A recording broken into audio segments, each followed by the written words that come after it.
Hello दोस्तों, नमस्कार। मैं हूं विजय पूनिया। आप देख रहे हैं विजय एजुकेशन एंड न्यूज। मेरे साथियों, बीएससी नर्सिंग, पैरामेडिकल और फार्मेसी के बच्चों की प्रवेश परीक्षा की तैयारी का एकमात्र प्लेटफॉर्म जो आपको बिल्कुल निःशुल्क और फ्री में पूरा कोर्स रिवीजन करवा रहा है, वो है आपका अपना विजय एजुकेशन एंड न्यूज। मेरे साथियों, विजय एजुकेशन पॉइंट आपको पिछले 1 महीने से लगातार फ्री में लाइव क्लासें दे रहा है। तो आज की इस क्लास में हम डिस्कस कर रहे हैं पादपों में जनन।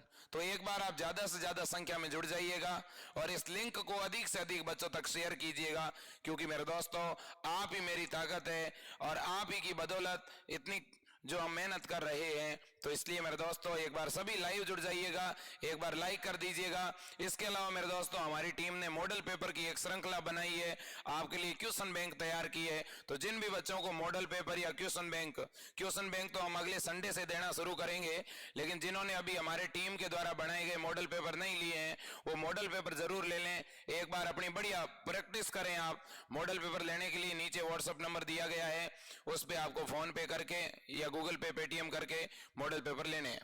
तो देखिए मेरे दोस्तों, पादपों में जनन टॉपिक है हमारा और आगाज करते हैं, स्टार्ट करते हैं। रिप्रोडक्शन इन प्लांट में हम पढ़ रहे हैं आज भ्रूणकोश के बारे में। आज के इस टॉपिक से मैं बहुत ही तथ्यात्मक चीजें आपके सामने रखूंगा। देखिए मेरे दोस्तों, आपको मालूम होगा हमने मेगा स्पोरोजेनेसिस के द्वारा, यानी हमने गुरु बीजाणु जनन के द्वारा मेरे दोस्तों, गुरु बीजाणु जनन के द्वारा हमने क्या बनाया था? गुरु बीजाणु बनाया था मेरे दोस्तों, मेगा स्पोर बनाया। मेगा स्पोर, ये मेगा स्पोर बना कहां पर? ये बना बीजांड में। क्लियर बात है। अब ये जो मेगा स्पोर आपने बनाया है, इस मेगा स्पोर को ही, इस गुरु बीजाणु को ही आप लोग क्या कह रहे हो? मादा युग्मकोद्भिद। इसको आप क्या कह रहे हो? मादा युग्मकोद्भिद। और इस मादा युग्मकोद्भिद का आप अब डेवलपमेंट कराओगे। डेवलपमेंट कराने से इस तरह की संरचना बनेगी। ठीक है। तो अब जो ये अगुणित गुरु बीजाणु है, अब ये जो अगुणित गुरु बीजाणु है, जो कि ये हैप्लॉइड है, अब इस गुरु बीजाणु के अंदर हम सबसे पहले क्या करेंगे मेरे दोस्तों? ये जो गुरु बीजाणु की अगुणित कोशिका है, जैसे ये गुरु बीजाणु है और इसका ये अगुणित न्यूक्लियस है, तो इसमें सबसे पहले अनुप्रस्थ विभाजन होगा।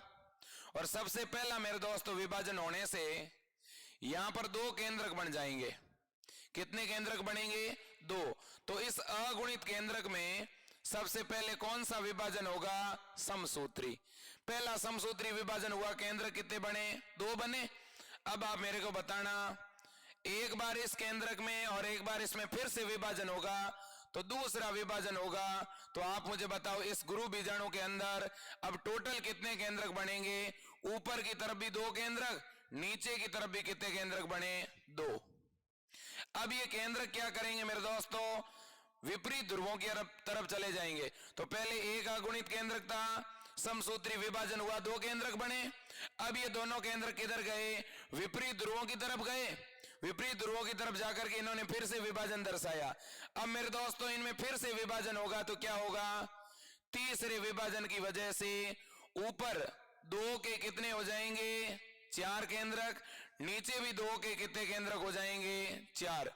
तो अब आप ही मुझे बताओ, ध्रुवों पर कितने कितने केंद्रक बन गए? 4 ही न्यूक्लियस ऊपर की तरफ बन गए और 4 ही न्यूक्लियस किधर बन गए मेरे दोस्तों? याद रखना, 4 न्यूक्लियस नीचे की तरफ बन गए। 4 केंद्रक नीचे बन गए, 4 ही केंद्रक कहां बन गए? ऊपर। तो अब मुझे बताओ, यहां कुल केंद्रक कितने बन गए? तो यहां न्यूक्लियस कितने बने मेरे दोस्तों? तो याद रखना, यहां पर आपके न्यूक्लियस कितने बन गए? तो याद रखना मेरे दोस्तों, 8। अब भी कोशिका तो एक ही है, केंद्रक 8 बन गए। क्लियर बात है। अब मेरे दोस्तों, ये तीसरा विभाजन था। अब देखो, अब जो ये 8 केंद्रक वाली कोशिका है, अब इसके ध्रुवों से एक एक केंद्रक बीच में आएगा।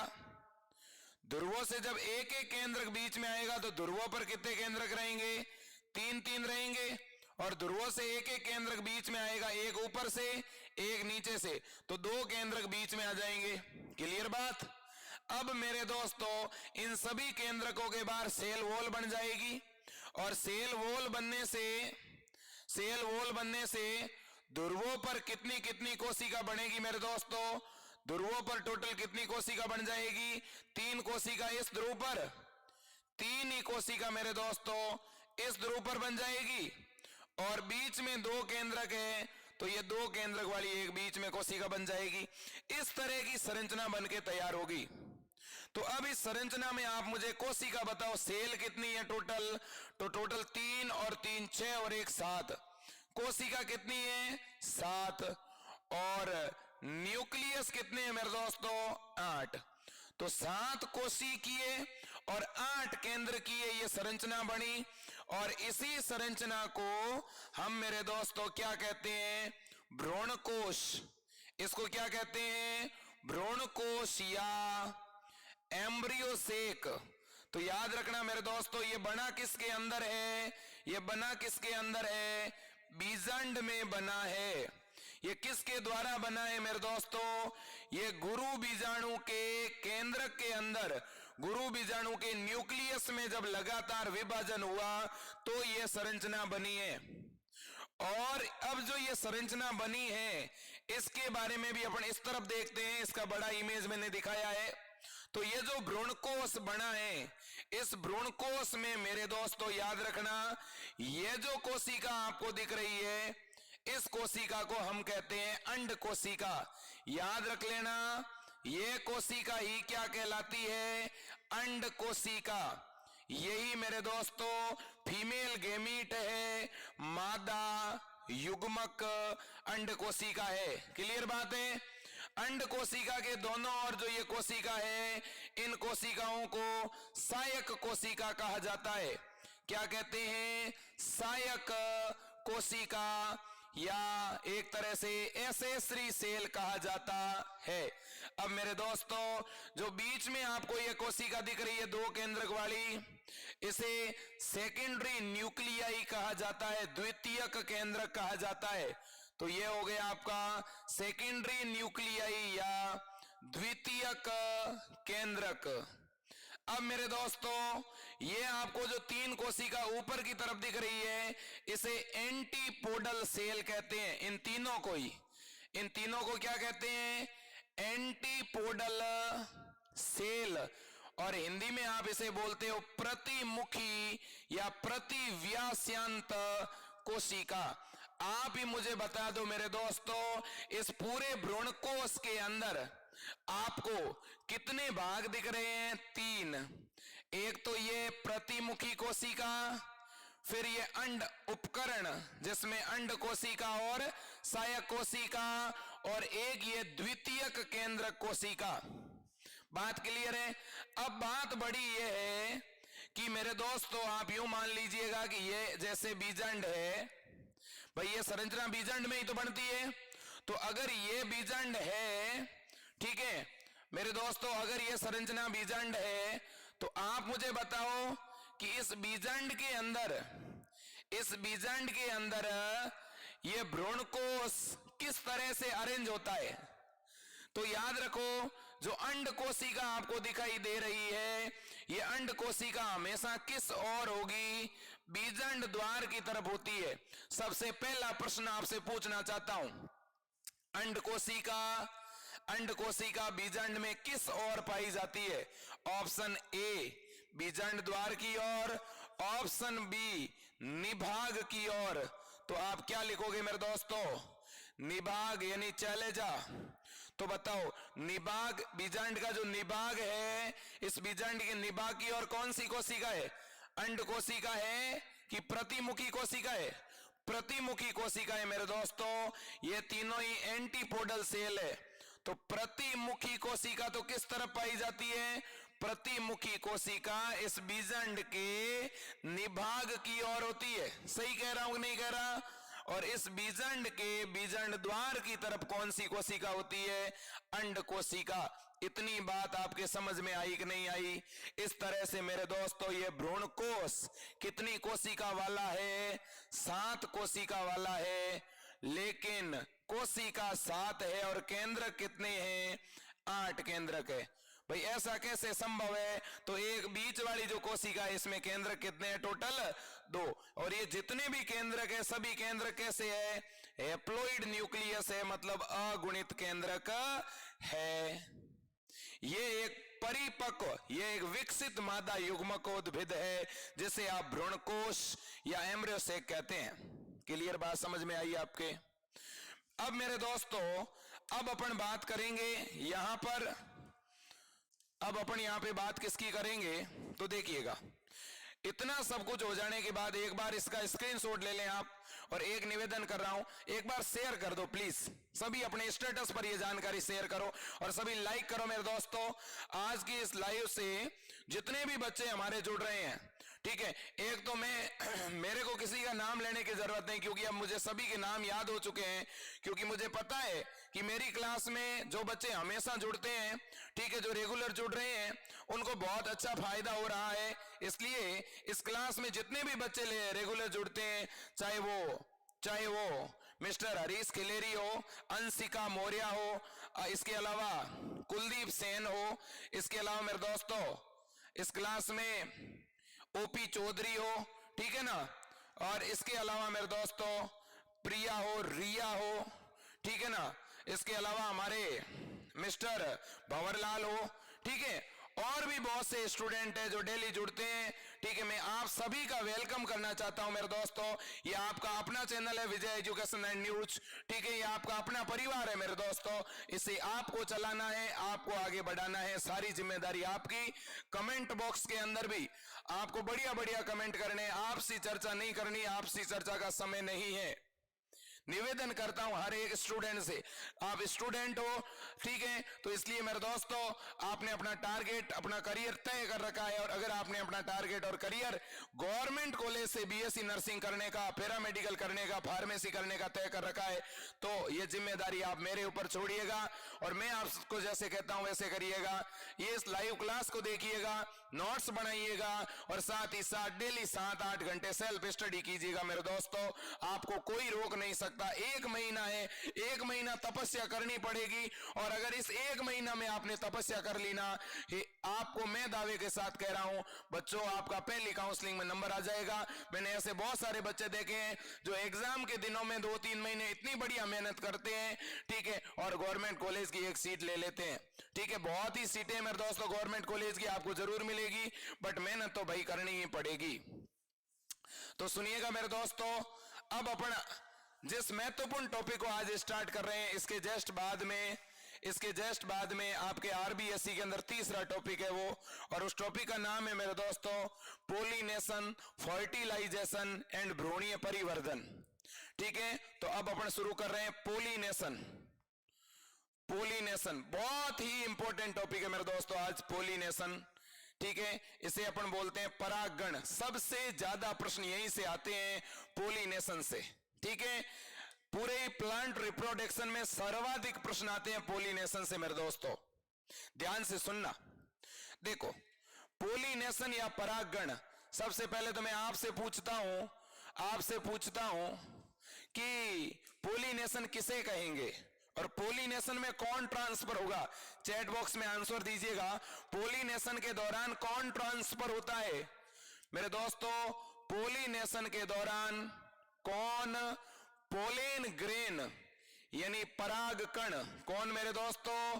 पराग कण परागकोश से निकलेगा और कहां तक स्थानांतरित होगा? परागकण कहां तक ट्रांसफर होता है मेरे दोस्तों? तो परागकण ट्रांसफर कहां तक होता है? स्टिग्मा तक। कहां तक? स्टिग्मा तक, यानी मेरे दोस्तों वर्तिकाग्र तक। तो पराग कणों का कहां तक मेरे दोस्तों? स्टिग्मा तक क्या ट्रांसफर ही क्या कहलाता है? तो मेरे दोस्तों पोलिनेशन कहलाता है। पोलिनेशन ऐसी प्रक्रिया है जिसमें पोलेन ग्रेन कहां से? तो परागकोश से कहां तक? स्टिग्मा तक क्या होते हैं? ट्रांसफर होते हैं, ठीक है। अब इसके बाद में बात आती है method of pollination. Method of pollination यानी पोलिनेशन की विधियां, परागण की विधियां। मेरे प्यारे दोस्तों, बहुत से स्टूडेंट इस बात में भी अंतर नहीं समझ पाते हैं। एक होता है परागण और एक होता है परागकण। मेरे दोस्तों, दोनों अलग अलग चीज है, इन्हें अलग अलग समझना। परागकण तो वो संरचना है जिसके अंदर नर युग्मक बनता है, ठीक है। परागकण वो संरचना है जिसमें नर युग्मक बनता है, मतलब ये तो नर युग्मकोद्भिद है। लेकिन परागण, पोलिनेशन, पोलिनेशन वो प्रोसेस है जिसमें इस परागकण को हम वर्तिकाग्र तक भेजते हैं। क्लियर है? मान लो अगर ये दो पुष्प है, एक ये पहला पुष्प और ये दूसरा, ये दोनों ही मटर के पौधे के पुष्प है, तो इस पुष्प के अंदर से परागकण निकाला और इस पुष्प की स्त्री के सर पर डाल दिया, तो इस घटना को मैं पोलिनेशन कहूंगा, परागण कहूंगा। क्लियर बात? अब मेरे दोस्तों, पोलिनेशन की विधि, पोलिनेशन के मेथड कितने हैं? तो मेरे दोस्तों याद रखना, पोलिनेशन दो प्रकार का है। कितने प्रकार का? दो प्रकार का। कौन से दो टाइप है पोलिनेशन के? एक तो है मेरे दोस्तों स्वपरागण, स्वपरागण, और दूसरा है मेरे दोस्तों पर परागण। यानी आप इसे कहोगे सेल्फ पोलिनेशन, एक तो कैसा? सेल्फ पोलिनेशन, और मेरे दोस्तों दूसरा कैसा? Cross pollination, cross pollination. आज की क्लास में बहुत ही स्पेशल डिटेल आपको देने वाला हूं मेरे दोस्तों। सेल्फ पोलिनेशन में क्या होगा सुनिएगा। सेल्फ पोलिनेशन में क्या होगा कि मान लो ये एक पुष्प है और इस एक पुष्प के अंदर नर जनन अंग भी है, मादा जनन अंग भी है। इसी पुष्प के अंदर से परागकण निकला और इसी पुष्प की वर्तिकाग्र पर गिर गया, यहीं से पोलेन ग्रेन निकला, यहीं पे स्टिग्मा पर गिर गया। मतलब एक ही पुष्प के अंदर पूरा पोलिनेशन हुआ। जब एक ही पुष्प के अंदर पोलिनेशन हुआ तो ऐसा पोलिनेशन क्या कहलाएगा? स्वपरागण। तो स्वपरागण की सबसे पहली शर्त क्या है? एक ही पुष्प में, एक ही पुष्प में संपन्न हुआ, पहली शर्त। इसमें दो शर्तें हैं। दूसरी शर्त क्या है सुनो। एक तो एक ही पुष्प के अंदर हुआ तो सेल्फ पोलिनेशन है। अब दूसरी बात सुनो। अब मान लो एक पौधा है और एक पौधे पर यहां पुष्प लगा है, दूसरा पुष्प यहां लगा है। अब ऊपर वाले पुष्प से परागकण गिरा और इस नीचे वाले पुष्प की वर्तिकाग्र पर आ गया। एक ही पौधा है, एक ही पौधे पर दो पुष्प हैं, ऊपर वाले पुष्प से परागकण नीचे वाले पुष्प तक आ गए। बताओ ये कैसा पोलिनेशन है? याद रखना ये भी सेल्फ पोलिनेशन है। तो सेल्फ पोलिनेशन की दूसरी शर्त क्या है? एक ही प्लांट के दो पुष्पों के मध्य, दो पुष्पों के मध्य। तो बताओ स्वपरागण की कितनी शर्तें हैं? दो। स्वपरागण एक ही पौधे के दो पुष्पों के बीच भी हो सकता है और एक ही पौधे के एक ही पुष्प के अंदर भी हो सकता है। बात समझ में आई? मैं इस बात को इस रूप में कह रहा हूं, मेरे पास ये एक पौधा है, इसके ऊपर दो पुष्प है, एक पुष्प ये है और दूसरा पुष्प ये है। यहां से परागकण निकला और इसी पौधे के दूसरे पुष्प पर आ गया। यह भी सेल्फ पोलिनेशन है मेरे दोस्तों, याद रखना, ठीक है। और सेल्फ पोलिनेशन ये भी तो है, एक पुष्प है और जिसमें दोनों जनन अंग है, तो इस जनन अंग से यहां परागकण निकला और इसी पुष्प की वर्तिकाग्र पर गिरा, तो यह भी सेल्फ पोलिनेशन है। इसलिए सेल्फ पोलिनेशन को यानी स्वपरागण को दो भागों में बांटा जाता है। कौन से दो प्रकार है इसके? एक का नाम है स्वयुग्मन।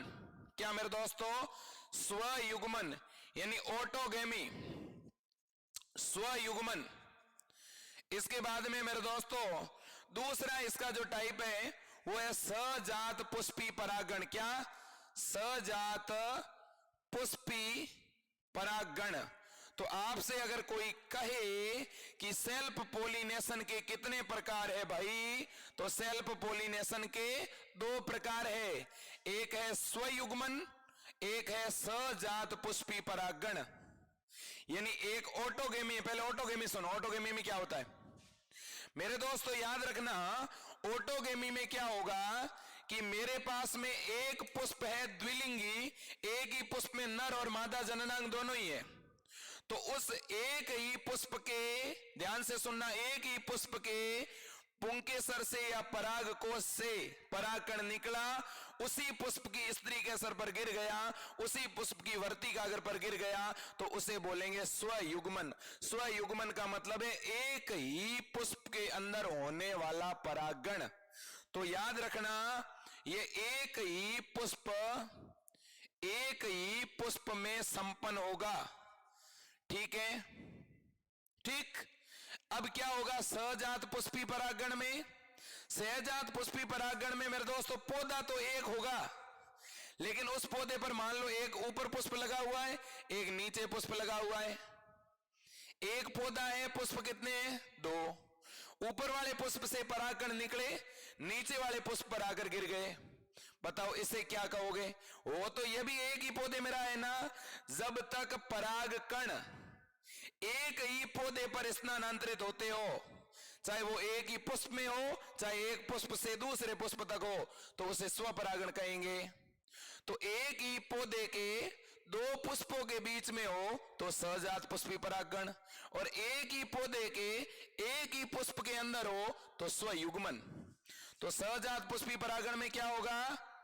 एक ही प्लांट के 2 पुष्पों के मध्य, 2 पुष्पों के मध्य, याद रखना। आप परिभाषा लिखना चाहते तो ऐसे भी लिख सकते हो कि जब एक पौधे के एक पुष्प से या एक पौधे के एक पुष्प से परागकण निकलकर उसी पौधे के दूसरी वर्तिकाग्र पर या उसी पौधे के दूसरे पुष्प पर स्थानांतरित। और इसमें क्या लिखोगे परिभाषा? जब किसी एक ही पुष्प में परागकण उसी स्त्री के असर पर आते हैं, तो उसी वर्तिकाग्र पर आते हैं, तो उसे स्वयुग्मन कहते हैं। मैं आपसे एक बात पूछना चाहता हूं, बताओ वैज्ञानिक जो है वो इन दोनों में से कौन से प्रोसेस को पर परागण के साथ जोड़ कर देखते हैं? परीक्षा में प्रश्न आ सकता है। किसको जोड़ करके देखते हैं? सहजात पुष्पी परागकण को। वैज्ञानिक ऐसा कहते हैं कि भाई सहजात पुष्पी परागण में भी तो परागकण पुष्प से निकल करके दूसरे पुष्प तक जा रहा है, पराये पुष्प तक जा रहा है, इसलिए इसे भी आप पर परागण मानो। तो बताइएगा सहजात पुष्पी परागण को क्रियात्मक रूप से कैसा परागण मानते हैं? क्रियात्मक रूप से तो यह भी किसके जैसा है? क्रॉस पोलिनेशन के जैसा। लेकिन आनुवंशिक दृष्टि से मेरे दोस्तों इसे भी क्या मानते हैं? स्वपरागण। क्यों भाई? सहजात पुष्पी परागण को आनुवंशिक दृष्टि से स्वपरागण क्यों कहना उचित है? क्योंकि पौधा तो एक ही है ना। एक ही पौधे के ऊपर वाले पुष्प से परागकण अगर नीचे वाले पुष्प में आ गया तो एक पौधा है तो उसके गुणसूत्र तो एक ही जैसे हुए, जीन तो एक ही जैसे हुए, डीएनए तो एक ही जैसा हुआ। इसलिए क्या फर्क पड़ता है एक ही पुष्प में हो कि 2 पुष्पों के बीच हो? इस वजह से आनुवंशिक दृष्टि से यह कैसा परागण हुआ? सेल्फ। याद रख लेना। क्लियर बात? अब बात करते हैं पर परागण की। पर परागण की शर्त सुन लो। पर परागण की शर्त क्या है सुन लो। अब सुनो, ये एक पौधा है और ये दूसरा पौधा है। इस एक पौधे से परागकण निकला और इस दूसरे पौधे के पुष्प तक आया। जब 2 पौधों के बीच में पराग कणों का स्थानांतरण हो, पोलेन ग्रेन ट्रांसफर हो, तो वो क्रॉस पोलिनेशन। तो यहां प्लांट कितने होंगे?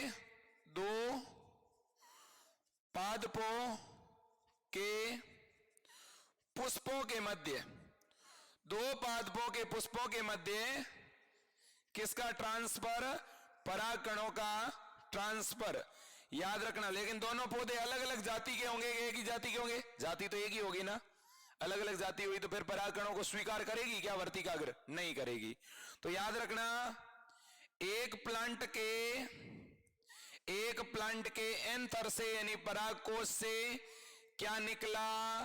परागकण निकला और उसी जाति के दूसरे प्लांट तक उसी जाति के दूसरे प्लांट तक या उसी जाति के दूसरे प्लांट की स्टिग्मा तक क्या हो गया, ट्रांसफर हो गया। बताओ इसे आप क्या कहोगे, क्रॉस पोलिनेशन। क्रॉस पोलिनेशन में प्लांट कितने इन्वॉल्व होंगे, 2। सेल्फ पोलिनेशन में प्लांट कितना इन्वॉल्व होगा, 1। अब एक प्रश्न पूछता हूं, आप सभी आंसर दीजिएगा। सबसे पहले आंसर किसका आता है पता चलेगा। सभी बच्चे टाइप करने के लिए तैयार हो जाओ। मेरे दोस्तों, मैं आपसे जो प्रश्न पूछ रहा हूं ध्यान से सुनना, और आपका हर एक आंसर मेरे लिए अहमियत रखता है। मेरे दोस्तों, आपका हर एक कमेंट मुझे प्रभावित करता है, इसलिए कमेंट जब भी करें सोच विचार के करें। मेरे बच्चों, आप स्टूडेंट हो, आप विद्यार्थी हो, स्टूडेंट की तरह लगने चाहिए। आप नर्सिंग ऑफिसर बनने जा रहे हो, ठीक है, आप एक ऐसे प्रोफेशन में जा रहे हो जहां पे आपकी जिम्मेदारियां बहुत बड़ी होती है मेरे दोस्तों। इसलिए अब आपको सजगता के साथ में, ठीक है, हर एक निर्णय लेना पड़ेगा, क्योंकि आप जिस फील्ड में जा रहे हो वो फील्ड कोई कम फील्ड नहीं है मेरे दोस्तों, जिम्मेदारी वाला फील्ड है, ठीक है। हेल्थ वर्कर, ठीक है, कम चीज नहीं है मेरे दोस्तों। तो हमारे साथ लाइव में जितने भी बच्चे जुड़ते हैं, ठीक है, हमेशा जो बच्चे जुड़ते हैं मैं उनका नाम लेना चाहूंगा, चाहे वो संदीप कायराडा हो, इंद्राज नगर हो, संदीप, इसके अलावा हरचंद कुमार हो, प्रदीप चौधरी हो, शिवाला यादव हो, सचिन हो, या इसके अलावा अंकित गुजर हो, दिव्यांशी चौधरी हो, विजय लक्ष्मी गुजर हो, इसके अलावा श्यामलाल केरला हो, भंवरलाल मेघवंशी हो, जयेश देवासी हो, ठीक है, यशपाल सिंह, विनोद गौरव, पूर्ण, ब्रोकन अमित कुमार, यश, पंकज वैष्णव, मिस्टर कुमावत, मिस्टर प्रशांत शर्मा, इसके अलावा अर्चना गर्ग, ठीक है, यशपाल सिंह, नीलेश प्रजापत, सभी का तहे दिल से स्वागत है मेरे दोस्तों। हार्टली, ठीक है, आपको मैं यहाँ पे वेलकम करना चाहता हूं आपके अपने platform Vijay education and news में। और मेरे दोस्तों, निवेदन करूंगा, हमारी टीम के द्वारा बनाए गए मॉडल पेपर यदि आपने नहीं लिए हैं तो आप जरूर लीजिएगा, एक बार प्रैक्टिस कीजिएगा, आपको बहुत अच्छा लगेगा। और पिछली बार की तरह इस बार भी कम से कम 50% क्वेश्चन मेरे मॉडल पेपर से आएंगे, इतना मुझे पूरा भरोसा है। और बायोलॉजी के अंदर तो 50% से भी ज्यादा क्वेश्चन रिपीट होंगे, यह मैं दावे के साथ कह रहा हूं। मेरे दोस्तों, मैं आपसे क्वेश्चन पूछना चाहता था कि दोनों जो पोलिनेशन है मेरे दोस्तों, चाहे वो सेल्फ पोलिनेशन हो चाहे वो क्रॉस पोलिनेशन हो, आप मुझे यह बताओगे, आज का एमसीक्यू सबसे इंपॉर्टेंट, मुझे यह बताइए कि इन दोनों ही पोलिनेशन में ऐसा कौन सा पोलिनेशन है जिसके अंदर वेरिएशन सबसे ज्यादा उत्पन्न होती है, जिसके अंदर विभिन्नता सबसे ज्यादा उत्पन्न होती है, ठीक है। ऐसा कौन सा पोलिनेशन है दोनों में से, अगर हम सेल्फ पोलिनेशन कराएं, स्वपरागण कराएं, तो संतान में ज्यादा विभिन्नता दिखेगी कि पर परागण से संतान में ज्यादा विभिन्नता दिखेगी, जरा बताओ तो। स्वपरागण से ज्यादा विभिन्नता दिखेगी कि पर परागण से ज्यादा विभिन्नता दिखेगी, जल्दी बताइएगा। शाबाश, वेरी गुड मेरे दोस्तों, सभी बच्चों के आंसर आने शुरू हो तो चुके हैं, मुझे मालूम है, क्योंकि आप बहुत सजग हैं, ठीक है। अब मेरे दोस्तों, चाहे मैं आपके कमेंट नहीं भी देखूं, मुझे पूरा भरोसा है कि आपका कमेंट हमेशा पॉजिटिव ही होंगे, क्योंकि मुझे आपके ऊपर भरोसा है मेरे दोस्तों, आपकी एनर्जी पे भरोसा है, ठीक है, आपके अनुशासन पे भरोसा है, ठीक है। अब देखिए, तो सबसे ज्यादा विभिन्नता मेरे दोस्तों क्रॉस पोलिनेशन की वजह से उत्पन्न होगी। क्यों? क्योंकि इसमें 2 पौधे इन्वॉल्व होते हैं, और जब 2 पौधे इन्वॉल्व होंगे तो मेरे दोस्तों आपको पता है, कुछ जीन इसके और कुछ जीन इस पौधे के, दोनों के जीनों का समावेश नए पौधे में होगा कि नहीं होगा, इसलिए नए पौधे में ज्यादा लक्षण जाएंगे, ज्यादा विभिन्नता उत्पन्न होगी। और जब स्वपरागण होगा तो स्वपरागण में पौधा कितना, एक ही पौधा भाग लेता है, जब एक ही पौधा भाग लेगा तो मेरे दोस्तों ज्यादा विभिन्नता उत्पन्न नहीं होगी। तो सर्वाधिक वेरिएशन किसमें, क्रॉस पोलिनेशन में। किसमें? क्रॉस पोलिनेशन में। अगर मुझे शुद्ध पौधे प्राप्त करने, जनकों के जैसे ही पौधे प्राप्त करने, तो मुझे कौन सा पोलिनेशन कराना पड़ेगा, सेल्फ। और मुझे नए लक्षण युक्त पौधे प्राप्त करने, 2 अलग अलग, एक ही जाति के 2 अलग अलग पौधों के लक्षण एक ही पौधे में लाने हैं, तो मुझे कौन सा पोलिनेशन कराना पड़ेगा, क्रॉस पोलिनेशन। इतनी बात समझ में आई? आगे बढ़े, ये स्क्रीनशॉट ले लो, आप जल्दी कीजिएगा। वेरी गुड, शाबाश। अब सुनिएगा, अब मेरे दोस्तों हम बात करेंगे पहले सेल्फ पोलिनेशन के एडेप्टेशन की। किसके एडेप्टेशन? एक तरफ मैं सेल्फ पोलिनेशन के एडेप्टेशन लिखूंगा और एक तरफ में क्रॉस पोलिनेशन के एडेप्टेशन लिखूंगा, मतलब हम अनुकूलन पढ़ेंगे मेरे दोस्तों कि पौधों में स्वपरागण के लिए क्या अनुकूलन है और पर परागण के लिए क्या अनुकूलन है। इन अनुकूलनों से एक प्रश्न बनने की पूरी संभावना है मेरे दोस्तों। तो एक तरफ तो हम किसके अनुकूलन लिखेंगे, अनुकूलन सेल्फ पोलिनेशन के, और एक तरफ हम अनुकूलन किसके लिखेंगे, क्रॉस पोलिनेशन के, पर परागण के। वे कौन सी शर्त है जो पर परागण को बढ़ावा देती है और वह कौन सी शर्त है जो स्वपरागण यानी सेल्फ पोलिनेशन को बढ़ावा देती है। मेरे प्यारे बच्चों ध्यान से सुनना। सबसे पहले स्वपरागण कब हो सकता है, जब एक पौधा, जब एक पुष्प कैसा हो, उभयलिंगी हो। तो आप इस बात को मानेंगे कि नहीं मानेंगे कि एक पौधा बाइसेक्सुअल है, एक पुष्प द्विलिंगी है, जैसे मटर का पुष्प है। मटर का जो पौधा है उसके पुष्प के अंदर नर जननांग भी है और मादा जननांग भी है। जब दोनों ही जननांग होंगे तभी तो स्वपरागण होगा। जब कोई एक ही जननांग है तो सेल्फ पोलिनेशन हो जाएगा, नहीं होगा ना। तो मेरे दोस्तों सबसे पहला अनुकूलन क्या है, उभयलिंगी होना, मतलब एक ही पुष्प के अंदर, एक ही पुष्प में दोनों जननांग, एक ही पुष्प के अंदर अगर दोनों ही जननांग है तो उसे उभयलिंगी कहते हैं। सही बात, सही बात, बिल्कुल सही। तो इधर आप मुझे बताओ, देखें पर परागण किस केस में होगा, क्रॉस पोलिनेशन का अनुकूलन क्या है मेरे दोस्तों। अगर एक पौधा, उस पौधे पर अगर एक लिंगी फ्लावर है, यूनिसेक्सुअल पुष्प है, अगर उसमें कैसा पुष्प है, एक लिंगी, तो मेरे दोस्तों आप ही मुझे बताओ, अगर उसमें यूनिसेक्सुअल फ्लावर है तो आप ही मुझे बताना मेरे दोस्तों, जब एक पुष्प में नर जननांग है या किसी पुष्प में मादा जननांग है तो सीधी सी बात है स्वपरागण संभव ही नहीं, फिर तो पर परागण ही होगा। ठीक है, तो यहां पर एक ही जननांग होता है तो उसको अपन एक लिंगी कहते हैं। ठीक है, चलो दूसरा अनुकूलन स्वपरागण का। देखो, एक अगर पुष्प अनोन्मिल्यी है, एक पुष्प में अगर अनोन्मिल्यता पाई जाती है, पहले तो सभी बच्चे, सभी स्टूडेंट, मैं दावे के साथ कह रहा हूं मेरे दोस्तों, आज की क्लास का सबसे इंपॉर्टेंट क्वेश्चन बता रहा हूं, ध्यान से सुनना। इस क्वेश्चन के ऊपर स्टार मार्क कर दो, इसे वेरी वेरी मोस्ट कर दो मेरे दोस्तों। इसे बोलते हैं क्लिस्टोगेमी। क्या, क्लिस्टोगेमी। मेरे दोस्तों क्लिस्टोगेमी को अनोन्मिल्यता कहते हैं, क्लिस्टोगेमी को अनोन्मिल्यता कहते हैं। क्लिस्टोगेमी स्वपरागण का, सेल्फ पोलिनेशन का अनुकूलन है। क्लिस्टोगेमी का मतलब क्या है, सभी बच्चे जल्दी चैट बॉक्स में आंसर दीजिएगा, क्लिस्टोगेमी किसे कहते हैं, जल्दी कीजिए मेरे दोस्तों, और एक बार शेयर कीजिएगा, लाइक कीजिएगा, थम्स अप का साइन कीजिएगा।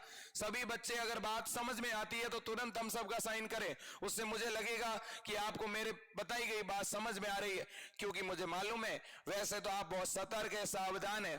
ठीक है, बहुत से ऐसे बच्चे हैं जो लाइब्रेरी ज्वाइन कर चुके हैं, लाइव क्लास के लिए इवनिंग में 2-2 घंटे के लिए लाइब्रेरी जाते हैं और जाकर के पढ़ते हैं। ठीक है, मैंने ऐसे बहुत सारे मेरे जो है बच्चों का कॉल आया है कि सर मैंने जोधपुर के अंदर, मैंने जयपुर के अंदर, दौसा के अंदर, कोटा के अंदर, भरतपुर के अंदर, ठीक है, मैं यहाँ पर डेली आपके 2 घंटे की जो लाइव क्लास चलती है मैं यहाँ पे लेता हूँ। ठीक है, तो मेरे दोस्तों आपका ये विश्वास कभी नहीं तोड़ने दूंगा, आपके विश्वास में हमेशा कायम रहूंगा और आपके लिए हमेशा 2 घंटे लाइव क्लास आपको दूंगा। 2 घंटे शाम के टाइम लाइव पढ़ाऊंगा, 1 घंटे सुबह के टाइम।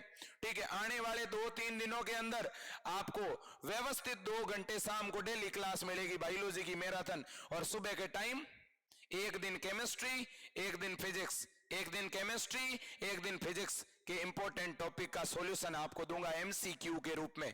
ठीक है, आप निश्चिंत रहें, मेरे ऊपर भरोसा करें, मैं पूरा का पूरा सिलेबस करा दूंगा मेरे दोस्तों। आप निश्चिंत रहें, मैं पूरी की पूरी बायोलॉजी का रिवीजन करा दूंगा, आप भरोसा रखना इस विजय पूनिया पर। तो मेरे दोस्तों अनोन्मिल्यता, यहां पे अनोन्मिल्यता का मतलब होता है जब कोई एक पुष्प है द्विलिंगी, पुष्प में दोनों ही प्रकार के जननांग है और वो पुष्प पूरा बंद है, पुष्प पूरा क्या है, बंद है। तो ऐसे बंद पुष्प जो खिलते नहीं है, जिनके अंदर पराग कोष परिपक्व हो गया, पराग कण भी बन गया, लेकिन पुष्प खुला नहीं, पुष्प बंद रहा। तो पुष्प बंद रहेगा तो क्या होगा, ये जो पराग कण है इसी वर्तिकाग्र पर गिर जाएगा, बाहर से कोई दूसरा परागकण आएगा ही नहीं, तो स्वपरागण होगा, पर परागण होगा ही नहीं। स्वपरागण के लिए, सेल्फ पोलिनेशन के लिए सबसे बड़ा अनुकूलन बताइएगा। तो सबसे बड़ा अनुकूलन लिखना चाहता हूं, सबसे मुख्य अनुकूलन, सबसे मुख्य अनुकूलन स्वपरागण के लिए कौन सा है मेरे दोस्तों, तो वो है अनुन्मील्यता, क्लिस्टोगेमी। और क्लिस्टोगेमी किसे कहते हैं, जब पुष्प परिपक्वन के बाद, जब पुष्प परिपक्वन के बाद भी बंद रहते हैं, बंद रहते हैं, अर्थात खिलते या खुलते नहीं है, खिलते या खुलते नहीं है। आपने आक का पौधा देखा होगा, आग के ऊपर पुष्प देखा होगा, उसकी पंखुड़ियां यूं चिपकी होती है, पूरी यूं डिब्बी की तरह बंद रहती है, समझ रहे हो। तो इस तरह से अगर कोई पुष्प बंद रहे तो उस पुष्प को अनुन्मील्य पुष्प कहते हैं, और इस घटना को अनुन्मील्यता कहते हैं। पुष्पों का परिपक्वन के बाद भी बंद रहने की घटना को अनुन्मील्यता कहते हैं। अगर आपके ये बात समझ में आई मेरे दोस्तों, तो आप जो है एक बार लाइक का बटन जरूर दबाएं। मैं आपसे आग्रह करूंगा मेरे दोस्तों, ठीक है, सभी बच्चों से अनुरोध करूंगा कि इस घटना को यदि आप समझ पाए हैं तो अब सुनिएगा। अब मेरे दोस्तों, हाँ, इसके सामने दूसरा पॉइंट यहां पर है उन्मूल्यता। उन्मूल्यता, उन्मूल्यता किसको बोलेंगे बताइएगा।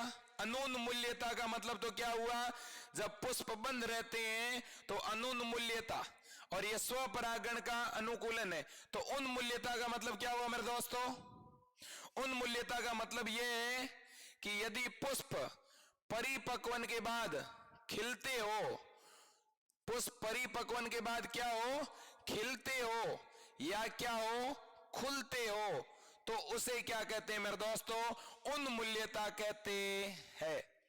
क्लियर बात है।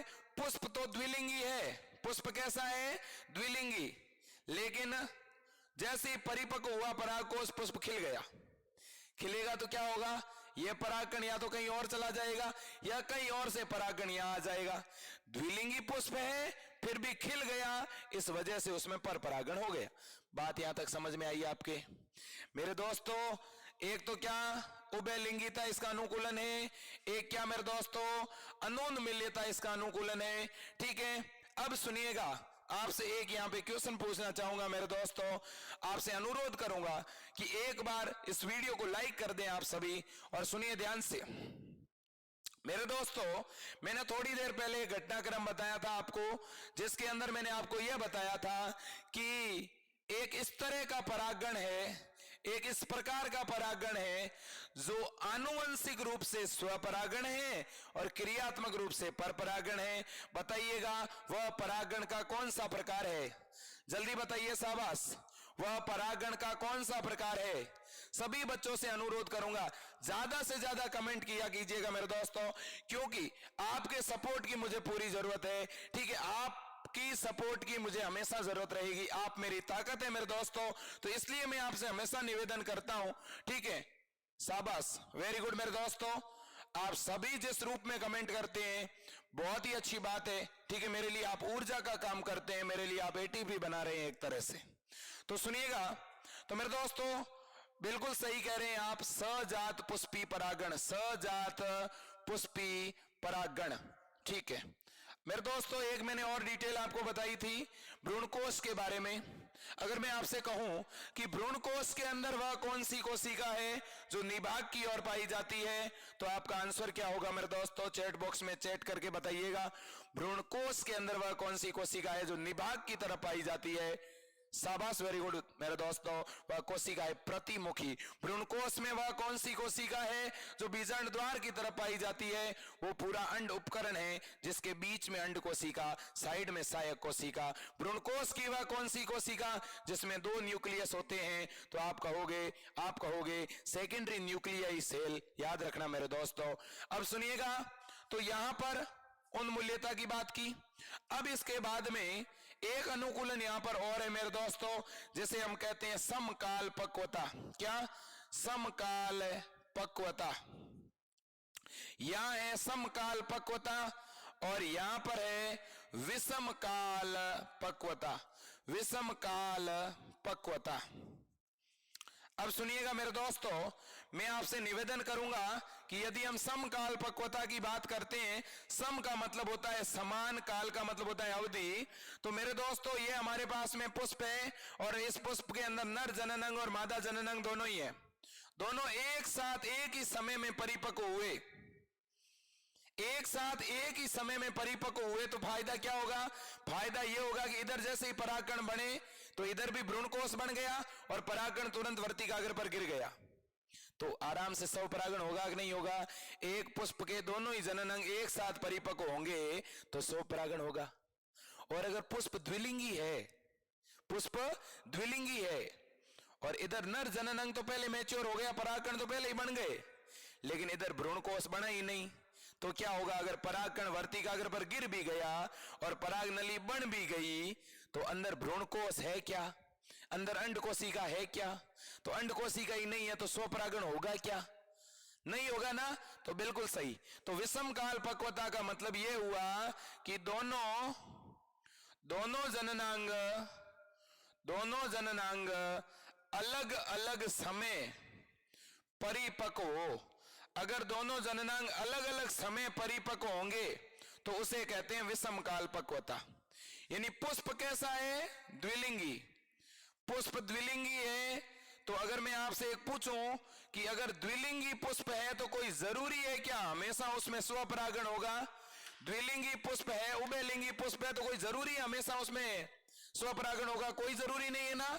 ये द्विलिंगी पुष्प है लेकिन दोनों जननांग साथ साथ मैच्योर हुए ही नहीं, एक पहले हो गया और एक बाद में हुआ, इसलिए स्वपरागण हुआ ही नहीं, है कि नहीं? यह पुष्प भी कैसा है? द्विलिंगी है। लेकिन यह द्विलिंगी पुष्प टाइम पे खुल गया और खुलने से कहीं और से भी दौड़ता हुआ परागण आ सकता है, याद रखना। तो समकाल पक्वता का मतलब क्या? दोनों जननांग का साथ साथ क्या होना? परिपक्व होना। बात समझ में आई कि नहीं आई? यहां से सीधी सीधी परिभाषा आएगी और प्रश्न कैसा बनेगा यहां से सुन लो। जैसे प्रश्न आया कि एक पुष्प परिपक्वन के बाद बंद रहते हैं, खुलते नहीं है, तो यह घटना क्या कहलाती है? तो क्या लिखोगे? क्लिस्टोगेमी या अनुन्मूल्यता। और आपसे कहे एक पुष्प परिपक्वन के जस्ट बाद खुलते हैं, खिलते हैं, तो उसे क्या कहोगे? उन्मूल्यता।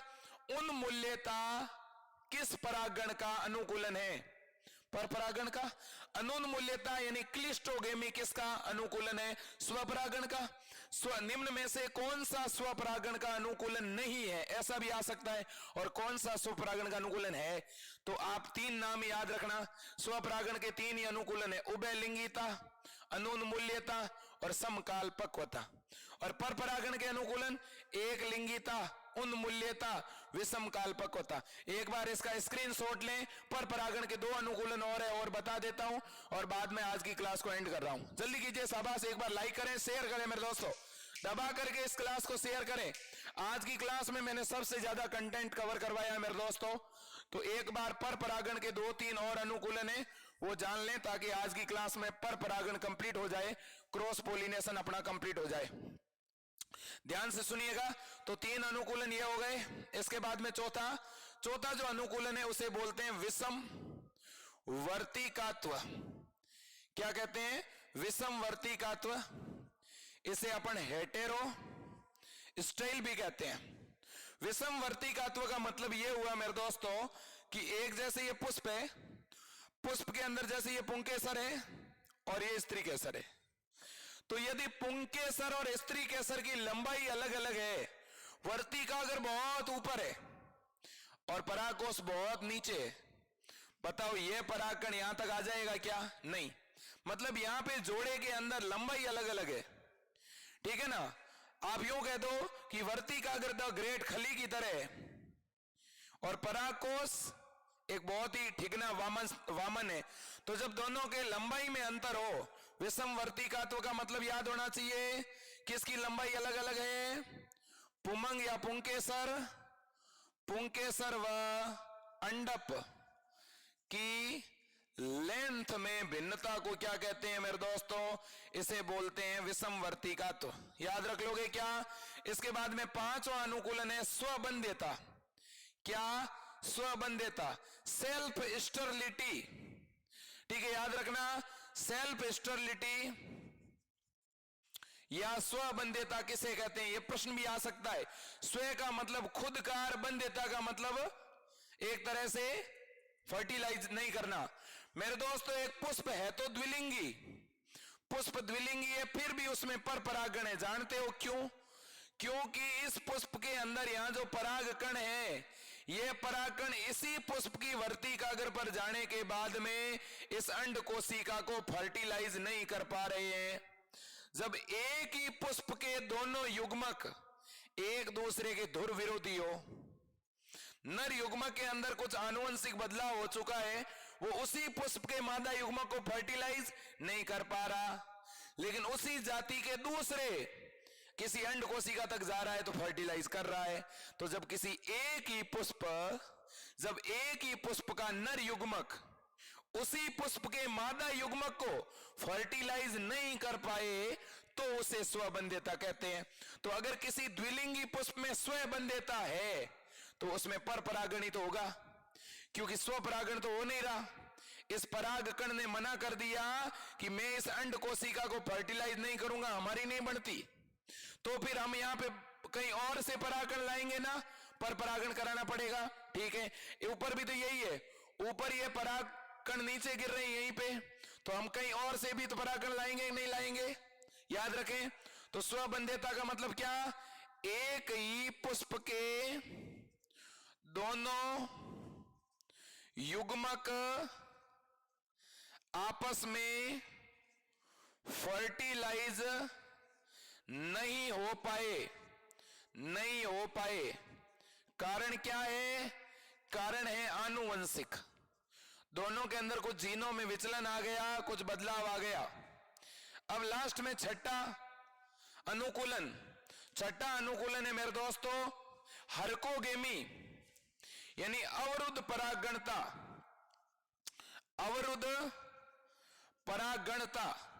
इसे मेरे दोस्तों हरकोगेमी कहते हैं। हरकोगेमी, अवरुद्ध परागणता, ये लास्ट अनुकूलन है, सबसे लास्ट सुन लो।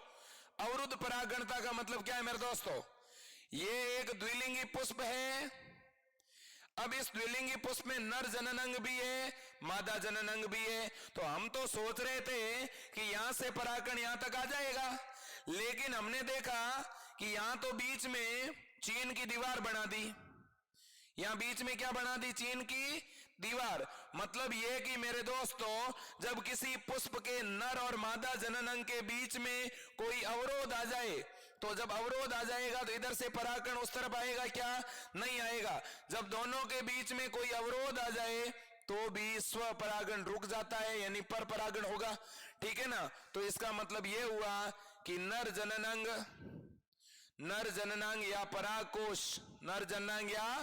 परागकोश व वर्तिकाग्र के मध्य क्या अवरोध आ जाए तो उसे अवरुद्ध परागणता या हरकोगेमी कहते हैं। तो बताओ पर परागण के अनुकूलन कौन कौन से हो गए? यूनिसेक्सुअल यानी एक लिंगिता, उन्मूल्यता, विषम काल पक्वता को भिन्न काल पक्वता भी कहते हैं। भिन्न काल पक्वता मतलब नर और मादा युग्मक या नर जननांग और मादा जननांग अलग अलग समय में परिपक्व हुए, इसलिए स्वपरागण हुआ, नहीं तो पर परागण होगा। ठीक है। विषम वर्तिकात्व, दोनों जननांगों की लंबाई में भिन्नता। स्वबंध्यता यानी एक ही पुष्प के दोनों युग्मक एक दूसरे को फर्टिलाइज नहीं कर पाते हैं। हरकोगेमी का मतलब बीच में चीन की आ गई। ठीक है मेरे दोस्तों, यह जानकारी आपके अगर समझ में आई है तो एक बार थम्स अप का साइन करें सभी बच्चे। और मेरे साथियों, निवेदन करना चाहूंगा कि आप विजय एजुकेशन एंड न्यूज की टीम को और हमारे द्वारा की जाने वाली इस मेहनत को, ठीक है, सपोर्ट जरूर करें मेरे दोस्तों, क्योंकि मैंने ये 2 महीने आपको पूरी तरह से समर्पित कर दिए हैं। मैं आपके लिए जितनी ज्यादा हो सकता है उतनी मेहनत कर रहा हूं। हमेशा आपको शाम को 5 और 5:15 के बीच में लाइव क्लास मिलती है मेरे दोस्तों। हमारी टीम के द्वारा जो मॉडल पेपर बनाए हुए हैं, आप उन 15 मॉडल पेपर की सीरीज को जरूर लीजिएगा, आपसे निवेदन करूंगा। ठीक है, नीचे नंबर दिए गए हैं, उन नंबर पे व्हाट्सएप मैसेज करें।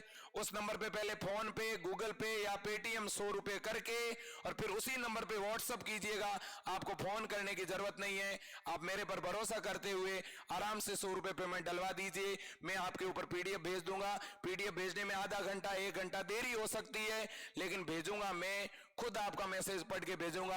आप निश्चिंत रहना मेरे दोस्तों, भरोसा करना। ठीक है, आपको हिंदी मीडियम इंग्लिश मीडियम दोनों की मिल जाएगी। बीएससी नर्सिंग, पैरामेडिकल, फार्मेसी सभी कोर्सेज की मिल जाएगी। चिंता नहीं करनी, पढ़ते रहना है मेरे दोस्तों, आगे बढ़ते रहना है। सभी बच्चे आज से टाइम टेबल बना दीजिएगा। हर हाल में डेली 10 घंटे निकाला करो, 10 घंटे पढ़ा करो। 1 महीने से भी कम टाइम है हमारे पास में, और अगर आप डेली 10 घंटे समय दोगे तो गवर्नमेंट कॉलेज मिलेगा, 1 रुपया फीस नहीं लगेगी, और राजस्थान की टॉप फैकल्टी आपको पढ़ाएगी मेरे दोस्तों। तो सपना बना लो कि मुझे गवर्नमेंट सीट पर काबिज होना है। ठीक है, मुझे बाकी वालों से आगे निकलना है, और इस दौड़ में आप आगे तो हो ही, इसमें कोई दो राय नहीं है मेरे दोस्तों। आज के लिए इतना ही। जय हिंद, वंदे मातरम, भारत माता की जय।